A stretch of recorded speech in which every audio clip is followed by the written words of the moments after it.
Welcome back to the Shacknews Awards, which are free to play, by the way. All you have to do is click on the play button on YouTube, and it's free. You may have to be served an ad if you don't have YouTube Premium, but the Shacknews Awards are free to play. So we like free to play things, which is why this is the free to play Game of the Year 2024 award. To qualify for this, your game has to be free, not part of a subscription. So if you're free with Game Pass, you're not free. If you're free with Nintendo Switch Online, you're not free. If you're free with PlayStation Plus, you're not free. You have to cost $0 at all to play. So, and released this year. Those are the only, well, technically not released. Be out there in the world to play, right? Because there's this weird nebulous area in the free-to-play genre where a lot of them are early access or in beta still, but if you're free to play, you're eligible for this category, even if you are early access. Does that clear it up? I think it does. So here are the nominees, and then we'll get to voting. And we'll get to talking about them, and then we'll get to voting. Multiverses. It's free. Delta Force, which used to be called Delta Force Hawk Ops, if anyone remembers, but now it's just Delta Force. Once Human. The Finals, Marvel Rivals, ooh, and Pokemon Trading Card Game Pocket. Those are the nominees. Does anyone here want to make a case for Multiverses? It's a free-to-play game that I enjoyed playing this year. It sure is free to play. How much have you played it? Well, I can't really break it up by hours in my Steam library, but I can tell you how much I've played it overall. 74 hours. What? This year? I don't know. I don't know how much. That's like counting when it was in beta. It doesn't break it up by year. I played about that. 6 hours. 6 hours this year because I wanted to see how it was. Mm-hmm. No, I'd say probably okay. less than a quarter. That's probably this year. It's a party game. Right, it's a party game, but they wanted it to be They wanted it to be competitive, but it's a party game. It's a party game. I don't know what they wanted it to be. It's a fun game. If you have a bunch of friends online that like to mess around in battle teams and good couch games, it's super fun to play. But I stand by that game nails the crossover, I guess just aesthetic or vibe, the way that they pull in all the like OG voice actors for all those characters, you know, where you've got Tara Strong, Harley Quinn, and Kevin Conroy Batman interacting with all these random characters. Arya Stark, Game of Thrones, they got Maisie Williams to come back and voice. So yeah, Bugs Bunny. And all the like lines they give them, the stage setups and whatnot are great. I think that game gets a lot right. You know, it's not gonna. Then they got hi, I'm LeBron James. Yeah. Yep. Then they have LeBron James. I'm LeBron James. I'm totally LeBron James. I'm not just some guy. Yeah. Can't afford Braun apparently. Not his voice. His likeness rights, sure. Not his voice. That's an extra $2 million. No, it's not even his likeness rights. It's his likeness rights from Space Jam. Oh, so maybe they got it from. So maybe there's some loophole contract that they got him. Maybe. I just think Braun has a doppelganger for when he doesn't want to do stuff. Oh yeah. Oh dude, yeah, I think so. I mean, LeBron James likes video games. I don't think he's all that torn up that they put him in a fighting game. No, not at all. And I'm sure he enjoys the residual checks from Space Jam 2. But no one enjoyed that movie.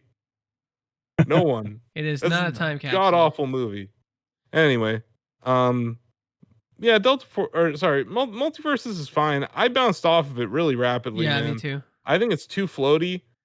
But you know, we are talking about like the quality of the game here. Like, it is free. I just don't enjoy it. I didn't find it fun.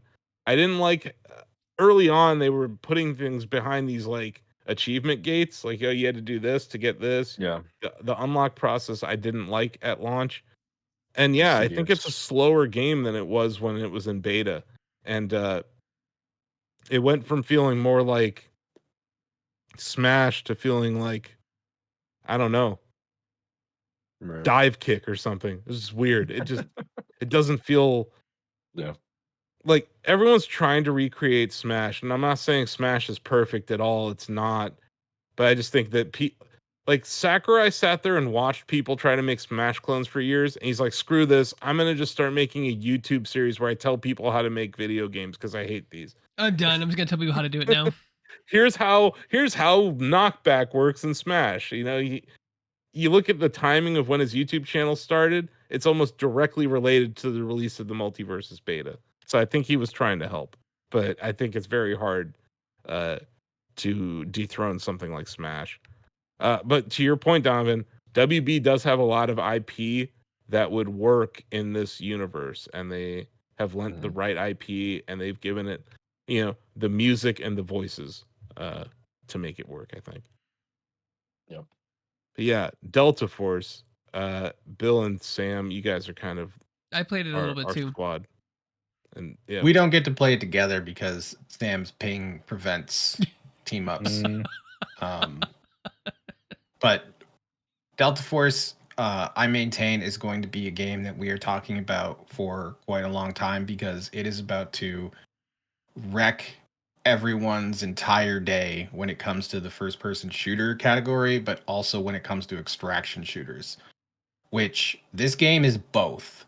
So if you're like, are they competing with Battlefield? Yes. Are they competing with Tarkov? Yes. They built two basically entirely fully realized three, actually. They have a single player campaign. But to make an extraction shooter that is exceptional, but also make like a massive like multiplayer, I think it's like what, 64, Sam? Correct. 64 players? Yeah. 64 players.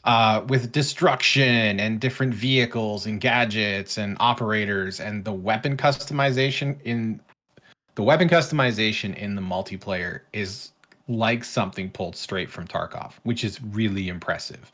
To have a firing range where you can test out each gun. I have talked to some people. It happened to me. It happened to Sam. It happened to Jan. It happened to Dusty, where we were like, okay, we'll give this a shot. And then we tried it and we're like, oh, wow. And I recently had another buddy who was like, hey, do you guys know of any shooters? And we started talking about Delta Force. And he's like, I don't know. I bounced off Battlefield. He jumped in last night and he's like, holy hell, you're not kidding. This is fun. It definitely scratches that Battlefield itch that we haven't been able to reach for a while with EA's, entries every couple of years. And so to have Delta Force come out and not only do what Battlefield does, but in some regards do it better, is an absolute treat. And yeah, it's all I want to play at the moment. But yeah, timing. Yeah, So, I want to dive into it. Yeah, I have a question just about how they're differentiating themselves from these other shooters. This is only on PC right now. At the moment, it will be coming to console. Yeah, but do they have any plans or existing plans for private servers to be hosted by their players? They haven't talked about it that I know of. Okay, so they're running dedicated servers right now? Yeah, I honestly, Sam might know. I don't know, but I haven't heard anything about private servers personally. I don't know off the top of my head. All I know is that I click find a game and I'm in a game within like 10 seconds. Yeah, I mean, skill-based matchmaking, whatever, that's fine. But like, to me, the moment in time where Battlefield fell off, especially for Shacknews and Shackers in general, was when they stopped allowing for private servers. Because you went from being able to, create an environment where you get 64 people in there. I want to say Battlefield 3 allowed for that bill. And then I had a private server in Battlefield 3. By the time 4 came out, they got rid of private servers. Yeah, they got rid. I think that was the actual transition point. Yeah, and I think you're right. Like if Battlefield was still rocking private servers, then Delta Force might have a bit of a problem. Yeah, but Delta Force just does so many things better, and I don't mean like they're not reinventing the wheel here. No. They're just iterating. And I don't know what it is, but it feels like Battlefield 3 again. It feels like Battlefield 3, but in 2024. I would even go as far as that way last. Sorry, go ahead, Greg. I would even go as far as say like it feels what the best of Battlefield brings, but with like more Call of Duty like gunplay. Like even if they still bring the huge maps with the large scale battles, but the gunplay felt really tight when I played it at Summer Games Fest. Like I didn't feel like I was playing Battlefield gunplay. It felt like COD, and COD's a lot snappier than Battlefield, just a little bit more snappier. And it felt good. Yeah, it's got that real tight gunplay. And last night I was like, okay, I'm going to play one game, and then I got to gotta go to sleep. And I played one game, and I'm like, all right, I'm gonna go. But then I sat in the firing range, tweaking my the calibration of my gun to make sure that I could make it as snappier as I want and control the recoil pattern in the way that I wanted. Yeah. So this is a different game, but it reminds me of the same sentiment that Bill has kind of had talking about Delta Force this year. But I don't know if you guys remember last year, BattleBit Remastered, which was like that. It was almost like a voxel-based Battlefield game. It's like these Battlefield 5 and 1 or whatever, like the more recent ones, and even Portal, or was it 2042 or whatever they called it? Like, they've almost overcomplicated their games. And like, to your point, Bill, like going back to feeling like Battlefield 3, it's like less complicated than 4 in a lot of ways. But it's going back to basics and getting the basics right. And I think that's what Delta Force actually does well. But yeah, I think it's a solid nomination here. Once Human. Who nominated this? Why is it here? What are we doing? Does anyone know? By the sounds of it, that might be an Aussie. Maybe. I didn't nominate it, but I know just a little bit about it. This is your classic open world survival game that manages like resources, base building, working with your friends to like survive these harsh conditions. It's set in like a futuristic post-apocalyptic world with like machines and sort of crazy monsters. So it's got like a different vibe to it than your typical zombies or other sort of creatures. And yeah, it's a stunning game, and by all accounts, incredibly popular. And so it's an MMO. It's a survival MMO. Or yeah, sort of MMO. Yeah, it's an MMO in the same way that I guess like Rust is an MMO. Yeah, but it's not an MMORPG, just an MMO. Sure. Yeah. No, I mean, I reviewed this game. I played a good bit of it. I thought it was fine. It's all right. It's trying to do a bit of everything. It's like a survival, like Sam said, base builder game, and the process of like getting materials and crafting weapons. And I played with buddies, and we like built our houses on the same street. That was all fun. You can like interact with other characters, leave like notes for them. I had a very funny moment when I was playing where I spent like half an hour building like a little shack to be my house. Got on the next night, and there was like a note someone had left at my front door, and they were like, "Your walls are inside out," and it had like 30 like upvotes on it or whatever like they call it. Like, people had like saw the message and like laughed because I had my house like walls inverted. So yeah, it's where are all my shelves? Yeah, so it's good for stuff like that. It also has some like shoehorned live service elements. There's like a battle pass and like a in-game store and weird currencies and stuff. So I don't know. It would not be my pick for best free-to-play game, but it is one of the more notable ones that came out this year. So it's also different. The genre kind of sticks out, I guess. But yeah, it did. Yeah. I don't know. Moving on. Sam, the patron saint of the finals, is here, so I figure you can let the folks know why the finals is such a great free-to-play game. Yeah, look, I've spoken about the finals at length in the Shacknews podcast, Shack Together. I've spoken at length during our deliberations this year. So not to labor a point here, but I love the finals. I've got 400 hours in it this year alone. It is one of the only games on this list that isn't doing something that the others are doing. It's not a well-known IP. It's not a well-known franchise. It's not got a massive, developer behind it. But what it does is it gives a new type of shooter experience that we haven't seen ever before. It mixes together the Battlefield, Bad Company style of destruction with super tight gunplay and movement tech that just is a joy to use. You can just run through the streets if you want to, but if you want to elevate your gameplay, you're going to want to be using the zip lines, the jump pads, the sliding down slopes, and sprinting across rooftops. And look, yeah, it's free. Obviously, it's free to play, but it doesn't have any of the predatory microtransactions that you might see in other free-to-play games. It does have a battle pass, but it's one of those battle passes where if you complete it, you get enough of the credits to buy the next one. It does have cosmetic skins, but these cosmetic skins are hilarious and some of the most well-designed, unique ones. I put one in Discord a little while ago. The medium's got a hand cannon, and you can get a skin for it that looks like a stick. You know, bunch of boys here. I'm sure we've all played outside in the yard, picked up a stick and pretended it was a gun. Now you can get one in this game here. And the team at Embark have just done a fantastic job of continuing to supply updates for it, adding new maps, adding new game modes, adding new weapons and gadgets. And it's just one of the probably more underappreciated free-to-play games out there at the moment. And I would implore anyone to really give it a fair shake of the stick. Highly tactical and strategic from what I've been watching some of the gameplay since you mentioned it, Sam. Like reminds me a lot of Rainbow Six Siege, but not that like pixel dot hunting game, right? But more strategic, more strategy. Strategy, blow up the staircase, boom. Yeah, right. Yeah. Destroy the room above you. I love it. Yeah, that's great. Nice. And then we literally held off these deliberations until people could play this game. Marvel Rivals is free to play and out now. We are recording this literally on the day that it launched, and Donovan, you streamed it with TJ this morning. I did. Played a little bit last night as well. I played a little bit last night too. Yeah, it's fun. I like it. I liked it when the beta was this summer.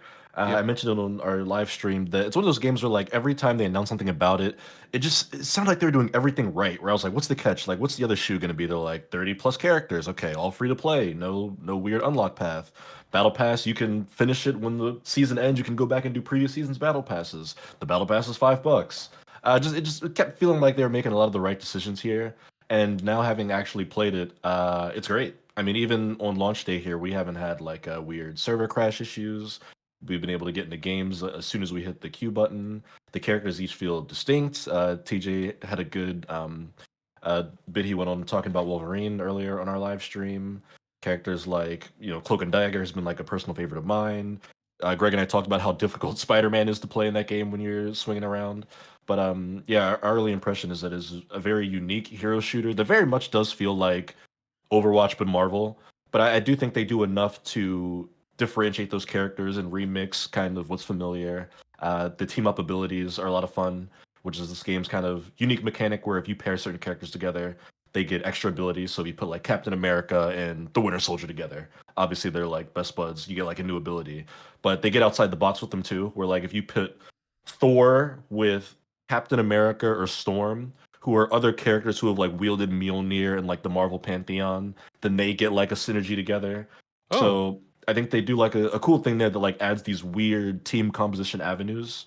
Where it'll tell you at the start of the game, like, hey, you just paired Moon Knight and Cloak and Dagger, so now they can make him invisible for 4 seconds when they do this, which has been a lot of fun to experience. I guess it'll also rotate through seasons, because I noticed that Donovan says like season 1 buff, and it tells you this one. Maybe they might rotate too, like every season will change. I didn't even catch that. Yeah, that would be interesting.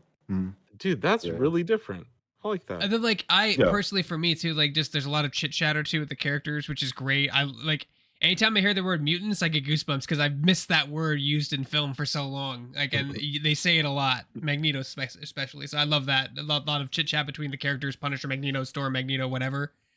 Spider-Man, Punisher. Yeah, there's a lot of different unique voice interactions. So in this universe, Civil War wasn't like a game of patty cake or something. It was actually real. It was actually meaningful. Yeah. Yeah, that's neat. The banter between. This is probably the most fun I've had with a hero shooter since the beginning of Overwatch. And it's like everything feels fun, novel. It doesn't take too much of your time. I feel like every match we had couldn't have lasted more than 10 minutes at most. And these characters are fun to play as, and it's fun to have this new universe where they interact with each other. When we were in the sort of small waiting room before you get deployed out to the objective, I was playing Magneto, and someone on our team was playing Punisher. Or no, someone on our team was playing Iron Man. And they had banter about Iron Man. I was like, you can't control me. My suit isn't metal anymore. And Magneto's like, all I need is a copper wire in your suit to strangle you, dude.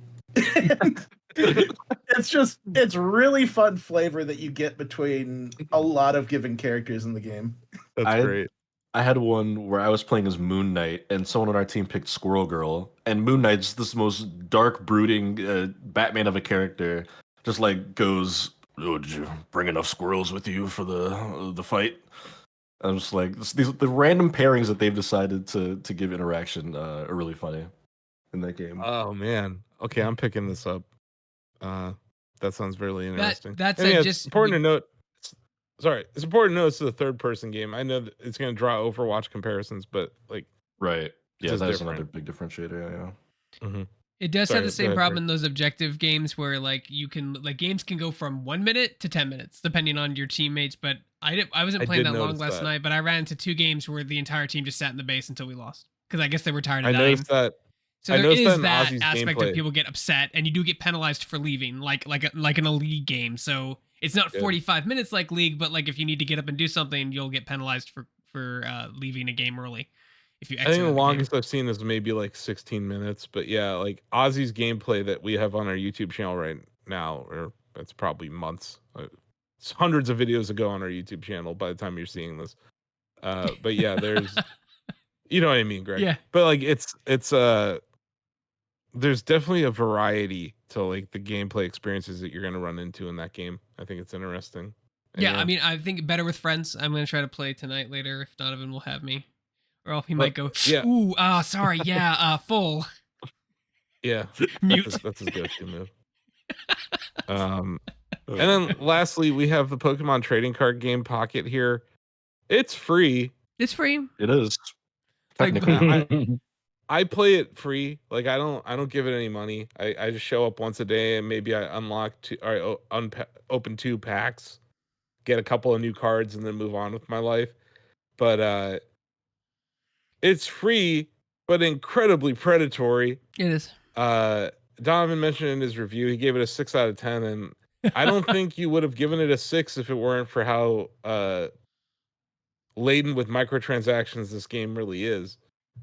Yeah, I mean, like you said, you get the 2 free packs a day, and then I think every inch you try to step after that, they nickel and dime you for it, which is not exactly exciting or fun No. for me. So, yeah. But clearly we don't matter, man. This thing's making money, so Oh yeah, I mean, they found the people. They found the people who are gonna hand over hundreds of dollars for digital cards that may disappear someday. it is gotcha based on the most successful property in the history of entertainment. So yeah, I mean, And also maybe one of the most addictive collectibles ever. It's So yeah, basically it's a combo. It's a combo of addiction mixed with gambling mechanics. So I'm just throw it out here. You shouldn't vote for it. yeah, it's a TCG. TCGs are like, but like I will say, it's the best iteration of like if you ever wanted to know how the Yes. game was played, it's the best iteration to learn because it cuts out all the. There's so much discarding your hand and drawing 7 cards. There's no max hand side. You're just constantly searching stuff for your deck. So like it's very boring to watch. But it's fun to play, but very very tedious to watch. But also, honestly, for the devs out there that worked on this, like I'm sure you weren't the ones who made the financial decisions about monetization. The actual app is excellent. It's very well made. The opening of the packs animation is cool. Like the whole spinning it, getting to see both sides of the pack, the card animation, the environmental, like being able to go, what are they, interactive cards or whatever. That's all very cool. So it's a well-made app, and it is free to play. But we have to point out that the microtransactions are opportunistic would be an understatement. Like they're ever present, I guess is the better way to say. But yeah, what do you guys say? You guys ready to vote? Cool. Okay, here we go. David. Marvel Rivals sounds pretty cool. Yeah. Donovan. I'm gonna go with Marvel Rivals. I'm really enjoying that game. Danny. I'm gonna have to keep it going for the Marvel Rivals action. Greg. Marvel Rivals. DJ.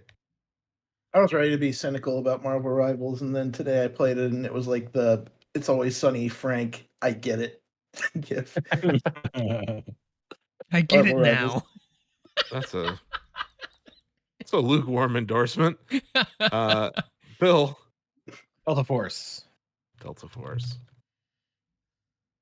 Sam. I've already given my flowers to the finals, and I don't think my vote's mattering here at the moment. Delta Force. Okay. Let me go get our What absentee was ballots Ozzy's? real Yeah, quick. Ozzy absentee. Ozzy voted for Marvel Rivals. I could tell from his gameplay last night, he's enjoying it quite a bit. It's fun. I swore a few times, and that's okay. But I'm still having fun. I mean, have you ever played a shooter game?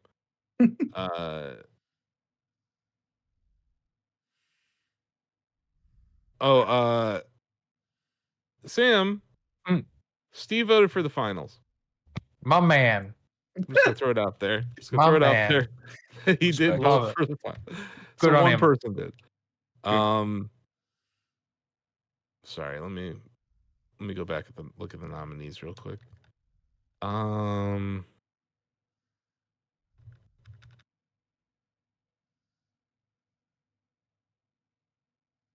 Yeah, I'm voting for Marvel Rivals.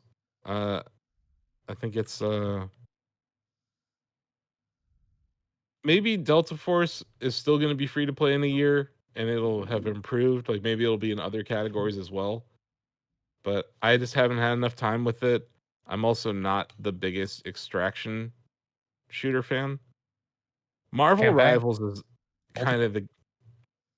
You're trying to get me into. I'm just saying you don't have to play the extraction mode. You can play the Battlefield mode with me and Bill. Yeah. Okay, Yeah. I'll do that.